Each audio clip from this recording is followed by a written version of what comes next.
Aquí estuvo Heliópolis, la vieja ciudad de On, donde, según se dice, se levantó el primer templo de Egipto cuando el país emergió de las aguas después del diluvio. Nada queda del templo ni de la ciudad, y no es extraño, porque desde entonces han transcurrido cuando menos 5.000 años. En época mucho más reciente, en el siglo III a.C., vivió aquí Manetón, un sacerdote guardián de los archivos sagrados del templo de On. Él tuvo a su alcance los más antiguos documentos y escribió una historia de Egipto. Con su última parte, la que se inicia en tiempos de Menes, el primer faraón de la primera dinastía, arqueólogos e historiadores están de acuerdo. Pero lo que, según Manetón, sucedió antes de esa historia conocida de Egipto, solo los más románticos pueden aceptarlo, porque este sacerdote historiador, que pudo consultar los más viejos archivos, afirmó que antes de la primera dinastía hubo otras 6 cuyo reinado duró 24.925 años. Pensar que 30.000 años antes de Cristo ya había comenzado la historia de Egipto produce escalofríos, pero lo cierto es que el pasado acumulado en las arenas de este desierto y a ambas orillas del Nilo es conocido solo en parte. De forma misteriosa, surgió de repente una cultura perfectamente desarrollada. Donde solo había nómadas viviendo en plena edad de piedra, apareció bruscamente una civilización de hombres, astrónomos, arquitectos, matemáticos, médicos, escribas, hombres que levantaron pirámides y templos de singular belleza miles de años antes de Cristo. Ciencia antigua, dioses que ya eran viejos antes de que nacieran los que ahora se veneran, todo cabe en esta tierra y en los milenios que duró su historia. Todo menos una construcción singular, una montaña artificial que alguien levantó para desafiar al tiempo y dejar a los hombres del futuro un legado que fuera la síntesis de todo el conocimiento. Una colosal pirámide que encierra en sí misma todos los misterios.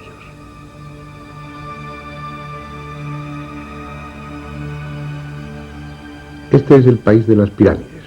Hay descubiertas más de 100, aunque es posible que otras tantas hayan sido tragadas por los siglos y por la arena. Las que quedan son de los más diversos tamaños y factura, pequeñas y grandes, agudas y chatas, escalonadas y acodadas. Unas son de ladrillo y adobe, otras con la piel de piedra y el corazón de cascotes.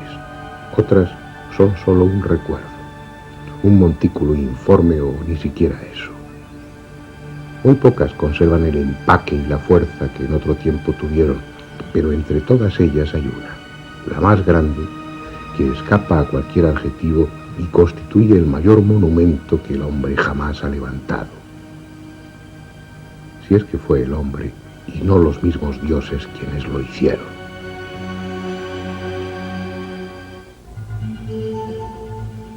A 12 kilómetros de la moderna ciudad de El Cairo y a orillas del desierto libio hay una meseta llamada de Giza. Tiene apenas 40 metros de altura, los justos para dominar los frondosos palmerales de la ribera occidental del Nilo. La suave pendiente que llega hasta el promontorio ha sido recorrida por millones de personas, viajeros, curiosos, peregrinos, sabios, místicos, aventureros. Todos ellos atraídos por el misterio que rodea a este edificio singular. Más de 2,5 millones de bloques de piedra que pesan entre 2 y 60 toneladas cada uno. Para transportar toda esta piedra harían falta 800.000 camiones de gran tonelaje. Uno a continuación de otro, esos camiones formarían una fila que llegaría desde Madrid hasta los confines de Siberia. En su base cabrían 8 campos de fútbol y su altura es la de un edificio de 50 pisos. Lo extraordinario, lo increíble, como veremos a lo largo de estos documentales, es que a pesar de su abrumadora masa, de sus gigantescas proporciones, sus errores de nivelación, de orientación, de simetría o de angulación se miden por milímetros. No solo es la obra más colosal que levantó el hombre, sino también la más perfecta. En la misma meseta de Giza y al lado mismo de la Gran Pirámide hay otras 3. La de Kefren, ligeramente más pequeña, que conserva en su cumbre parte del revestimiento original, y la de Micerinos, de menor tamaño y algo más alejada de las otras dos. Aún hay 6 pirámides más, tan pequeñas en relación con las otras que se las conoce como pirámides satélites. 3 están situadas al este de la Gran Pirámide y se dice que sirvieron de sepultura a la familia de Keops. Las 3 restantes, frente a la cara sur de Micerinos, completan junto con la Esfinge el complejo monumental de Giza. La cita obligada para todos aquellos que sienten inquietud por el pasado, el punto de destino al que acuden turistas desde las partes más lejanas del mundo. Se harán fotografías ante ella y luego recorrerán su interior. Unos saldrán impresionados, otros jadeantes por el esfuerzo, los más respirando ansiosamente tras la sensación de claustrofobia que se experimenta en los angostos túneles y pasillos. Pero pocos, muy pocos, saldrán con la conciencia de haber estado en las entrañas mismas del misterio. Pocos, muy pocos, sabrán que han visitado un monumento que, pese a su rotunda solidez, es imposible que esté ahí. Este interés hacia la Gran Pirámide, que mueve a viajeros a recorrer miles de kilómetros para visitarla, no es una moda de estos tiempos. En todas las épocas han llegado hasta aquí sabios y curiosos tratando de descubrir su secreto. Heródoto, el célebre historiador griego, dejó escritas sus impresiones sobre la Gran Pirámide. Estuvo aquí hacia el año 440 a.C. y dio detalles sobre la construcción que hoy ya no están a nuestro alcance. Por ejemplo, contó que las caras de la Gran Pirámide estaban cubiertas de escritura, unos signos de los que ya nada se sabe. Atal Latif, un historiador árabe del siglo XIII, también se refirió a esa escritura. Dijo que en las 4 caras de la pirámide había un número tan grande de inscripciones que con ellas podrían llenarse 10.000 páginas.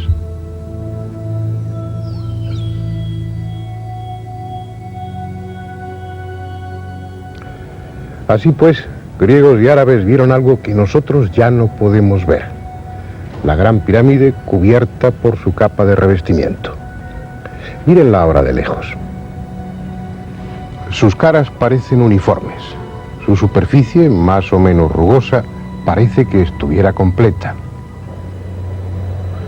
Vista así de cerca, es una montaña de piedras dispuestas en hiladas que forman escalones, y es porque le faltan los bloques de revestimiento. Solo quedan estos pocos, muy deteriorados, pero fueron 27.000 que cubrían las 4 caras de la pirámide, transformándolas en poco menos que un espejo, de lisas y pulidas que estaban. Debiera ser un espectáculo impresionante contemplarla bajo los rayos del sol, sobre todo si, como dicen, estaba pintada de rojo. Ahora lleva 700 años desnuda. Hacia el siglo XIII hubo grandes terremotos que asolaron el país y echaron por tierra la mayoría de los edificios. Los árabes construyeron una nueva capital, el Cairá, que significa la victoriosa, y para hacerla recurrieron, entre otras fuentes, a la Gran Pirámide. Los 27.000 bloques de revestimiento fueron desmontados y fragmentados para levantar con ellos palacios, puentes o esclusas, como esta, la de Mohamed Ali, y mezquitas, como la que mandó construir el sultán Hassan en el siglo XIV. Con el transcurso de los años, la Gran Pirámide vio desaparecer los 70.000 metros cuadrados de revestimiento que la cubrían. Con esa depredación es seguro que perdió parte de su belleza, pero conserva toda su grandiosidad. Bien, vamos a ocuparnos ahora de la historia conocida de la Gran Pirámide, de los descubrimientos, de las investigaciones, y de paso recorreremos su interior. Esa historia nos va a llevar al siglo IX y a un hombre, el califa Al-Ma'mún, quien, según la tradición, fue el primero que consiguió entrar en la Gran Pirámide. Era aquella una época de esplendor para los árabes, una época en la que tanto como las conquistas militares interesaban las conquistas científicas. Abdullah al-Ma'mún subió al trono en el año 813. Era hijo del célebre califa Harún al-Rashid, protagonista de algunos cuentos recogidos en las Mil y una Noches, y fue, como muchos otros califas, un hábil gobernante y un gran erudito. Fundó universidades, creó bibliotecas y protegió las artes, haciendo de Bagdad, su capital, un centro de cultura y conocimiento. Al-Ma'mún supo de la Gran Pirámide y lo que le contaron excitó su curiosidad.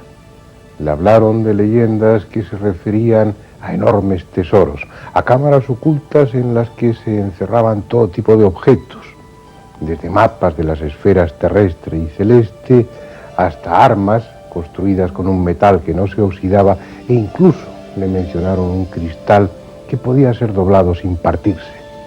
Así pues, en el año 820, él encargó a un grupo de técnicos que se abrieran paso hasta el interior de la pirámide.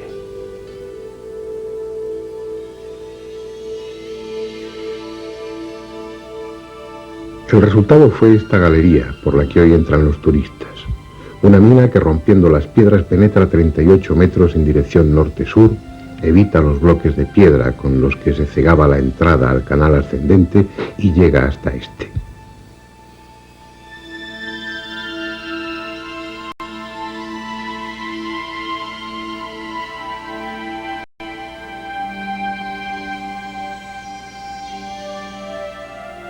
Dicen que los obreros oyeron bajo ellos el ruido producido por una piedra al desprenderse y excavaron un pozo, encontrando así el canal descendente y subiendo por él la auténtica entrada de la pirámide.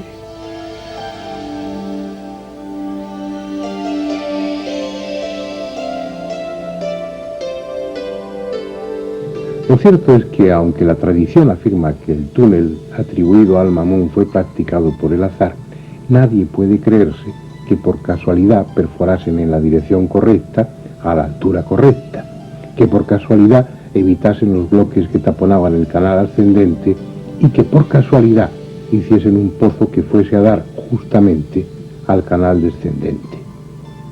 Lo más probable es que Al-Ma'mún ya conociese la existencia y disposición de los canales antes de abrir el túnel. Y de hecho hay textos que parecen demostrar que la entrada y el canal descendente eran conocidos de antiguo.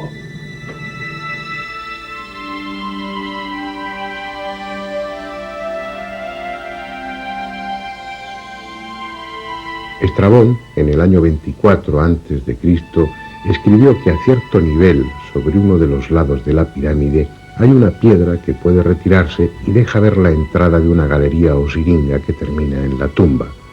Según Estrabón, el pasaje era angosto y bajo, de menos de 1,20 metros de ancho y de alto. Ese pasaje descendía 114 metros hasta una cámara excavada en la roca viva a 46 metros por debajo de la base de la pirámide. Esa cámara estaba medio llena de agua infestada y de sabandijas.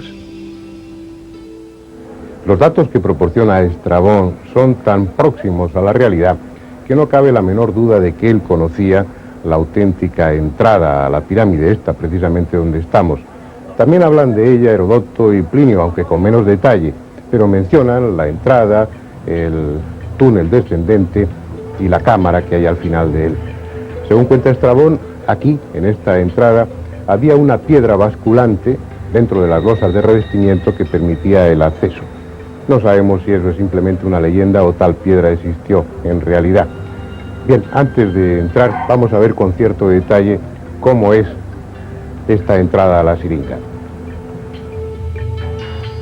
Lo que primero destacan son los 4 gigantescos bloques de descarga que descansan sobre el dintel de la puerta.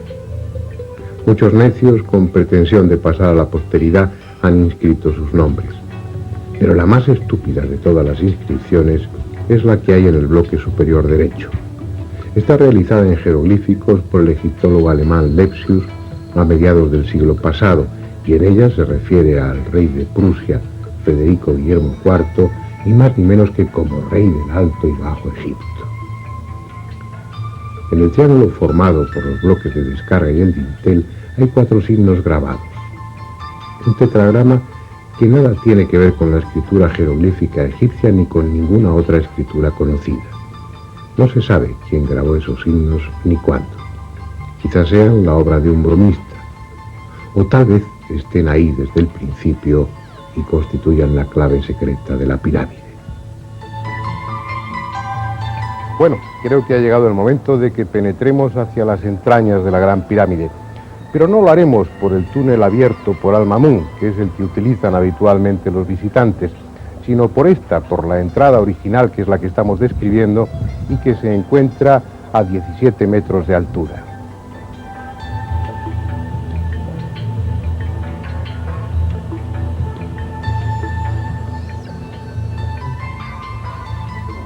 Hay dos barandillas, una a cada lado, y en el suelo un entarimado con tablas transversales para facilitar el descenso. Al objeto de que tengan ustedes claro dónde nos encontramos en cada momento y cuál es el recorrido de los túneles, iremos insertando un esquema con la posición en la que nos hallamos en cada instante. Vamos para allá. El camino ha de hacerse en postura incómoda, porque el pasaje solo mide 1,22 m de altura por poco más de 1 metro de ancho. A los 30 metros de recorrido ya hemos dejado la pirámide y estamos bajo ella, hundiéndonos cada vez más en el subsuelo.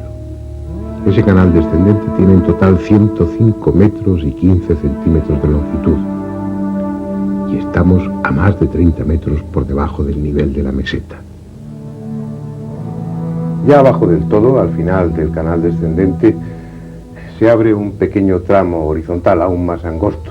Tiene apenas 90 centímetros de anchura por 80 de alto, pero merece la pena internarse por él y recorrer su corto trayecto. Apenas tiene 9 metros, porque al final está la cámara del caos.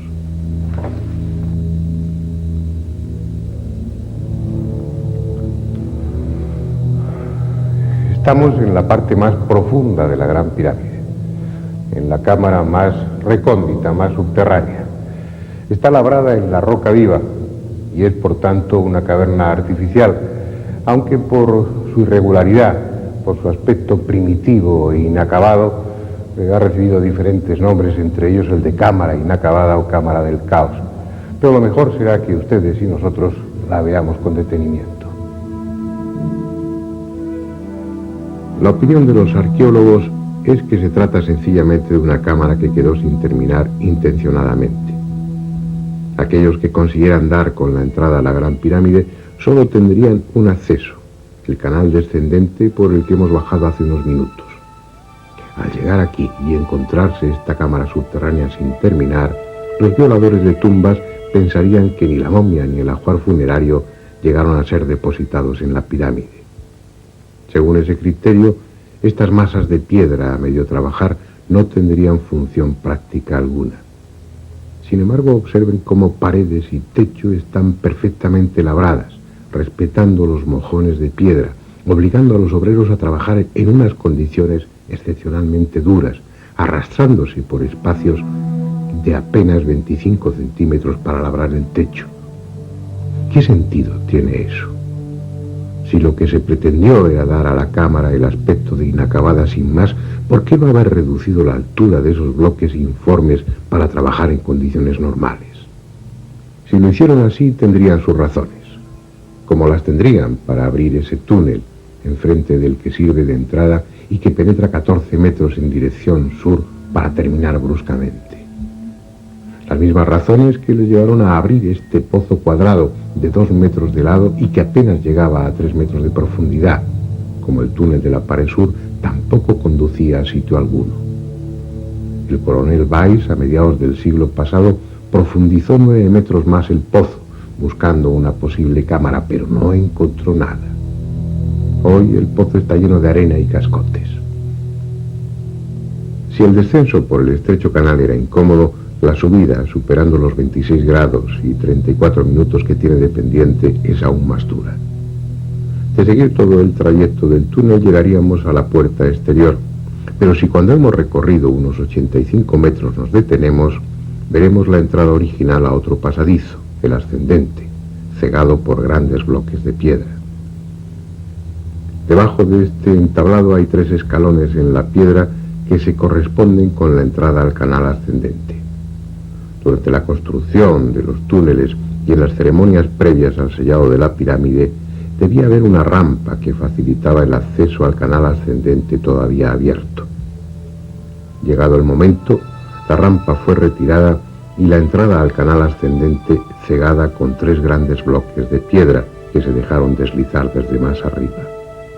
Está claro que por aquí no podemos acceder al canal ascendente.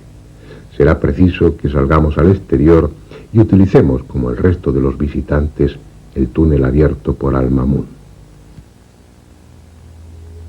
En el esquema vemos como el túnel perfora la pirámide desde más abajo de la entrada original y, siguiendo un trayecto horizontal, evita los bloques que obstruyen el canal ascendente y llega directamente a este.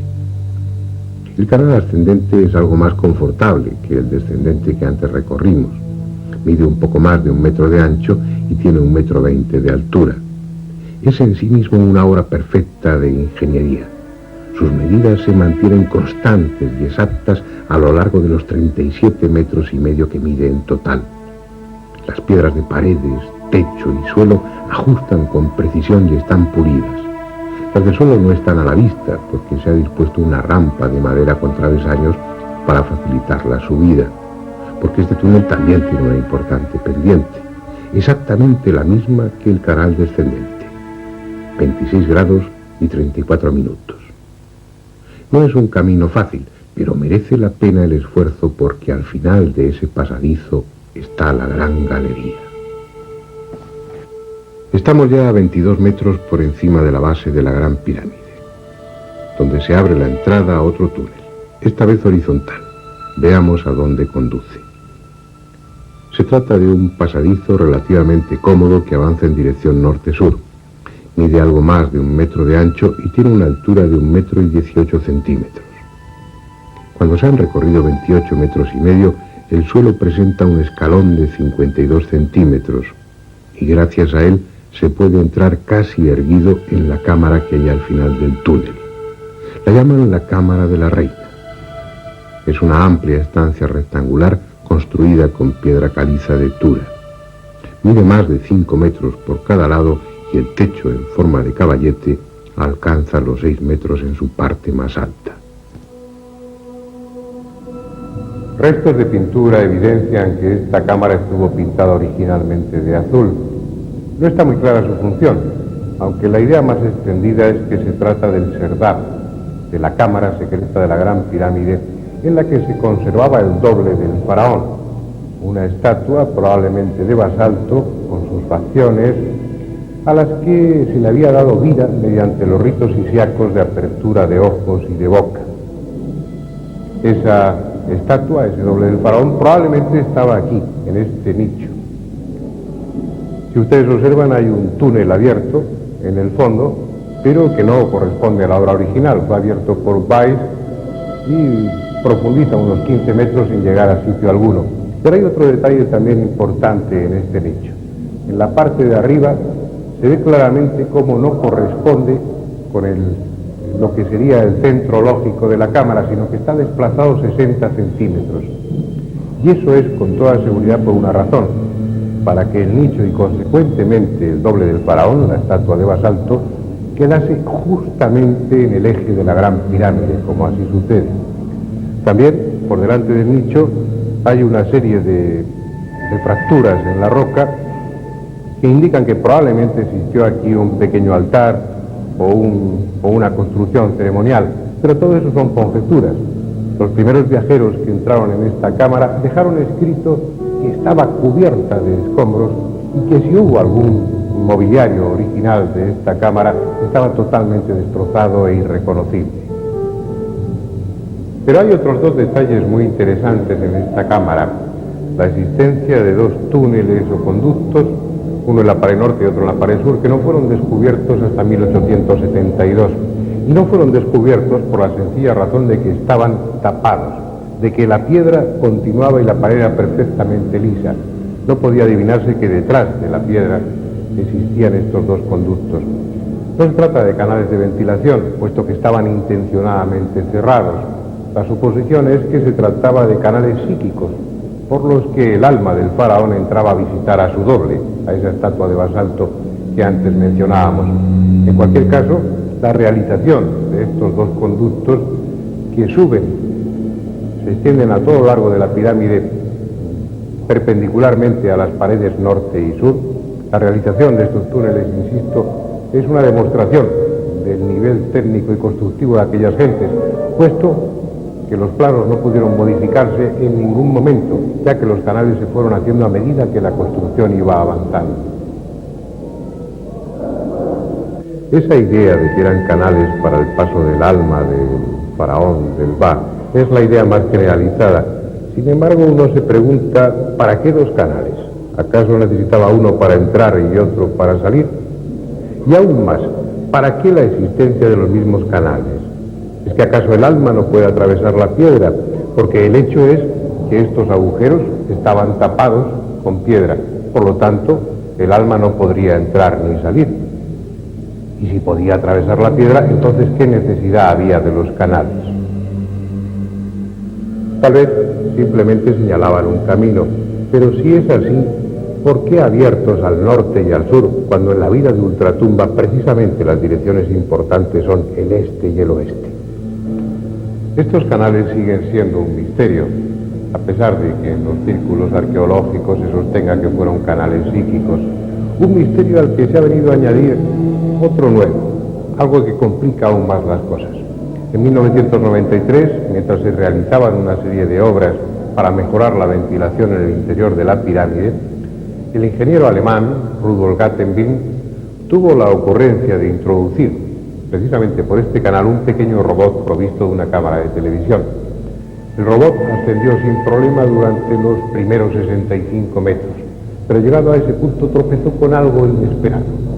Una puerta interrumpía su paso, una pequeña puerta en la que, a través de las imágenes que ese mismo robot grabó, parecen distinguirse dos pomos de cobre o de bronce de los que se desprende una estela de oscilación. ¿Qué hay detrás de esa puerta? Un secreto más de la Gran Pirámide.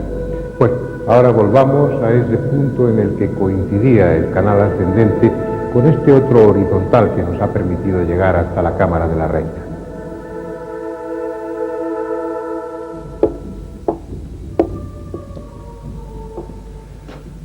Habíamos llegado antes hasta este punto, subiendo por el canal ascendente.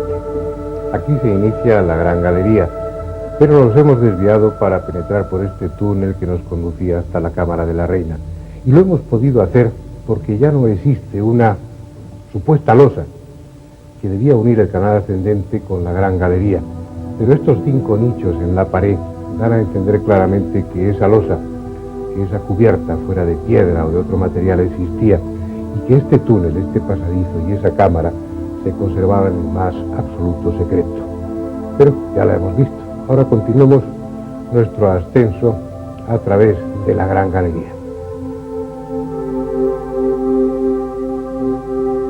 Es algo que impresiona. Mide casi 9 metros de altura y algo más de 46 metros de longitud. Sobre ella gravitan millones de toneladas de piedra. Y quizá fuera mejor no saberlo, porque ese peso llega a sentirse en el ánimo y lejos de tranquilizar al viajero, este amplio espacio de la Gran Galería parece agobiante y a punto siempre de derrumbarse. Sin embargo, no hay solidez más probada, porque permanece así, inalterable, desde hace quién sabe cuántos miles de años.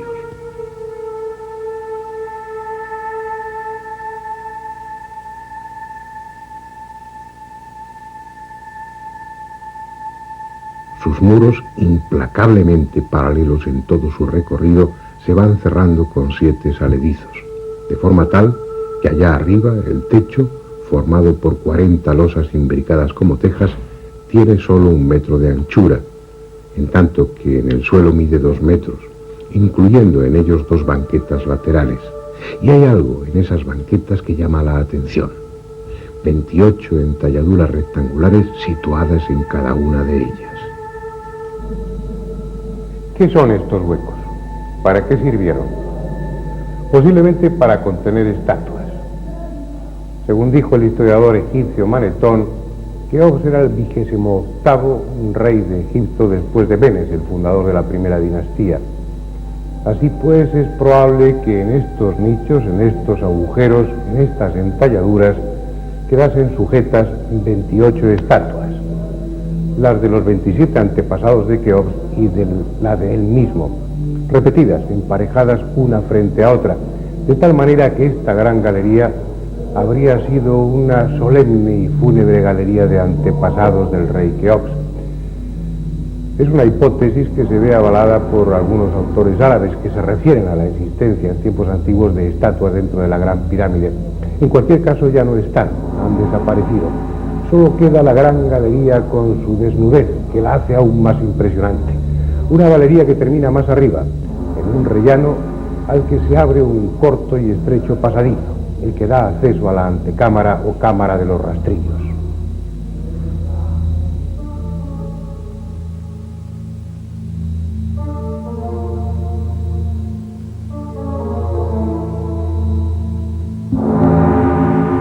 De todas las estancias de la Gran Pirámide, esta pequeña cámara es la que parece haber desempeñado una función más definida. Las 3 correderas talladas en las paredes laterales, las 4 ranuras verticales de la pared sur y algunos otros detalles sugieren que esta cámara quedaba cerrada con 3 losas de piedra que se dejaron deslizar desde arriba mediante un sistema de cuerdas. Cuando entraron los primeros profanadores, las losas habían descendido y estaban en su sitio, tapando el acceso a la cámara del rey. La prueba es el destrozo que tuvieron que hacer en esta piedra, hoy reconstruida con yeso, para pasar por encima de las losas que obstruían la entrada. Hoy de esas losas que taponaban el conducto no queda ni resto, y el acceso a la cámara del rey está perfectamente abierto.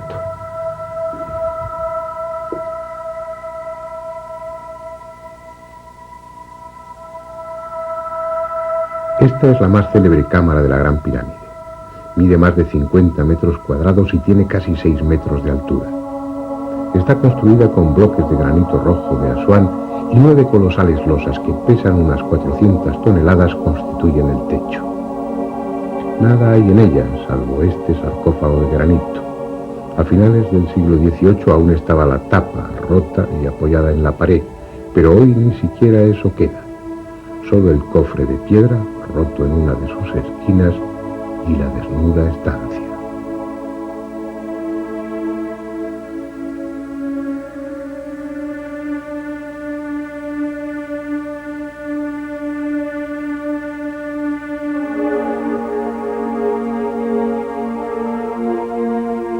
En 2 de las paredes, la norte y la sur, se abren 2 canales de ventilación.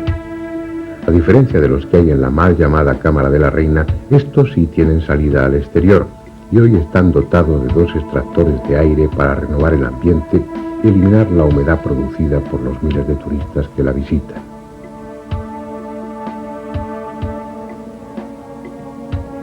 Bien, aunque limpia de escombros y de eyecciones de murciélagos, este interior de la Gran Pirámide que acabamos de visitar es prácticamente el mismo que se encontraron los árabes del siglo IX. La falta de tesoros alejó a los expoliadores y por su parte la superstición y las alimañas alejaron al resto de los visitantes.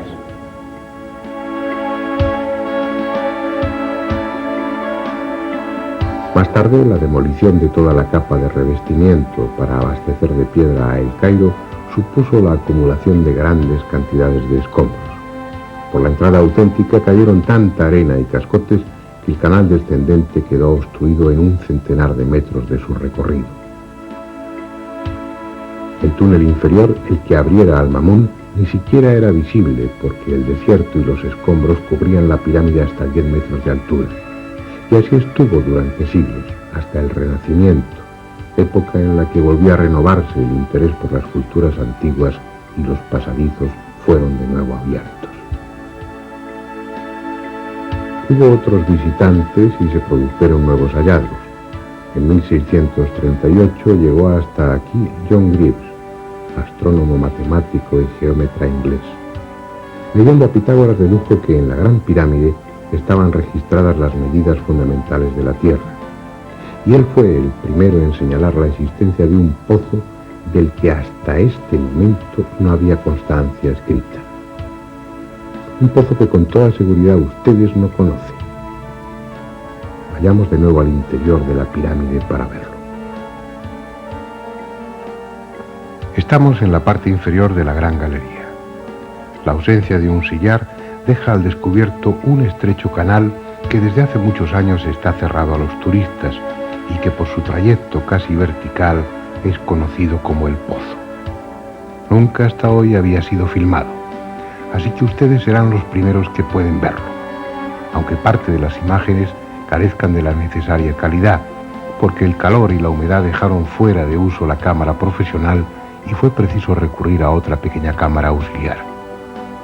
En realidad no es un pozo, sino un canal de 70 metros de longitud que, salvando un desnivel de 50 metros, comunica la gran galería con el canal descendente, muy cerca de la Cámara del Caos.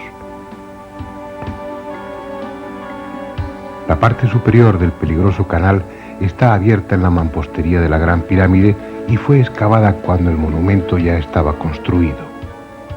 Su trazado, irregular y tortuoso, deja al descubierto las aristas de algún que otro bloque de piedra. No es un pozo que estuviera previsto en los planos de la pirámide.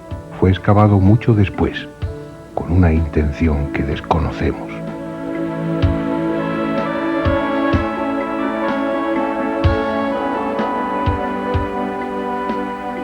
Ahora estamos en la base de la pirámide. Hasta aquí hemos descendido por entre las piedras de la construcción. A partir de este punto, la galería está excavada en la meseta. Y es en este tramo, inmediatamente por debajo de la pirámide, donde se encuentra una pequeña gruta, puede que natural o abierta por buscadores de tesoros hace muchos siglos.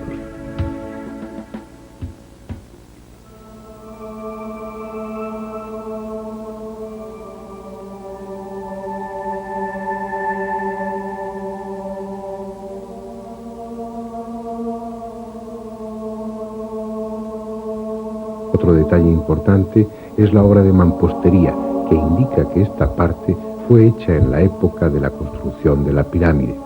Probablemente este recubrimiento del pozo fue para impedir derrumbamientos, porque se corresponde con una zona de terreno poco firme, de argamasa y piedras casi sueltas. Más abajo ya no hay necesidad de muro alguno, porque el pozo se abre paso en la roca firme. Unos huecos en las paredes permiten apoyar apenas las puntas de los pies. El aire está enrarecido y el sudor termina por formar una compacta capa con el polvo y la arena desprendidos.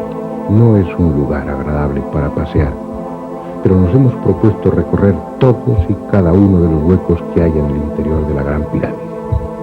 Por fin, el pasaje desemboca en la Siringa, en el canal descendente. La misión de este último trozo del pozo descendente, que desemboca precisamente aquí, parece clara, y era la de facilitar el descenso de los obreros desde la superficie para que así no se encontraran con los otros que iban trasladando escombros el canal descendente arriba. Después, en una fase posterior de la construcción de la Gran Pirámide, cuando se colocaron las primeras hiladas de piedra, ya de una forma inevitable quedó cerrado el pozo por su parte superior. ¿Quién perforó desde arriba, uniendo la gran galería con este antiguo pozo? ¿Para qué y cuándo? Son cuestiones no resueltas. En otro momento nos permitiremos especular sobre ello. Ahora es preciso que terminemos nuestro recorrido visitando otras cámaras a las que los turistas no tienen acceso, justo encima de la Cámara del Rey.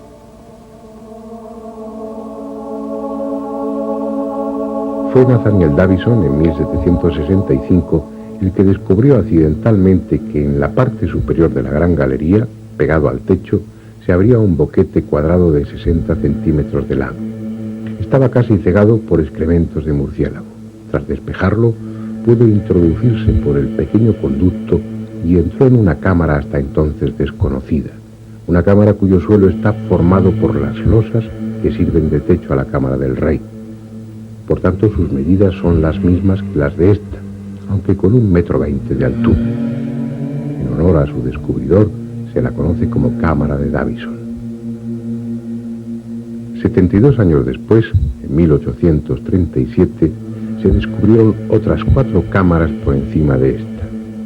fue a base de dinamita y bajo la responsabilidad de un coronel inglés retirado llamado Howard Weiss, por lo que las cámaras fueron bautizadas muy británicamente.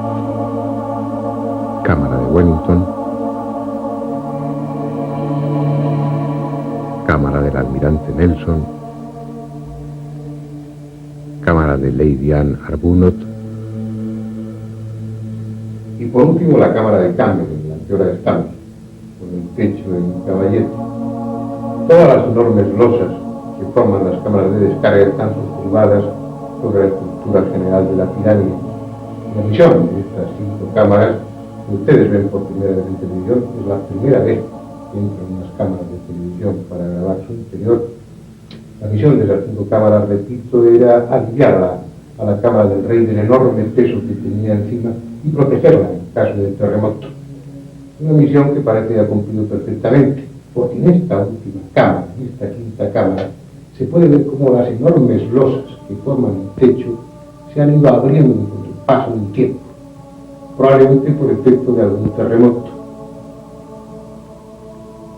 Pero la colocación de unas tiras de yeso en algunos de los lugares durante los últimos años ha permitido ver que desde hace bastante tiempo, al menos desde que se instalaron esas tiras de yeso, no ha seguido abriéndose, por lo cual todo hace suponer que dentro de 15 o 20 mil años la gran pirámide seguirá estando aquí como está.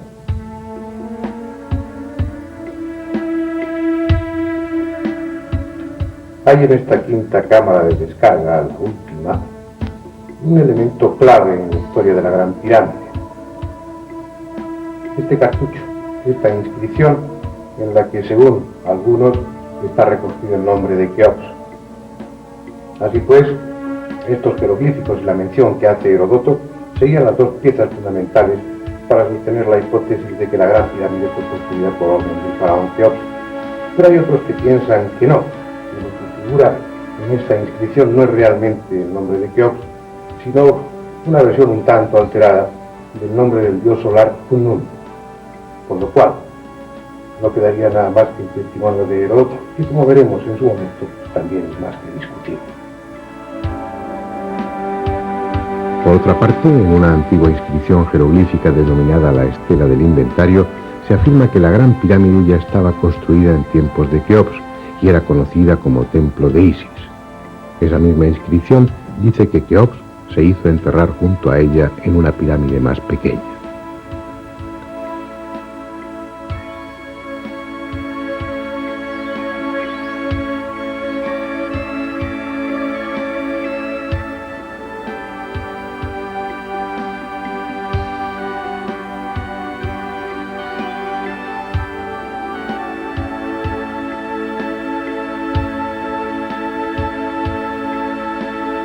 No es un tema resuelto. En otros capítulos intentaremos saber más sobre el origen de la Gran Pirámide, la técnica asombrosa que se utilizó en su construcción y las posibles funciones a las que estuvo destinada. Ahora se trataba de un recorrido por su interior, y ese recorrido termina aquí, en el más profundo de sus rincones y junto al más profundo de sus misterios, el que se refiere a la identidad de su constructor.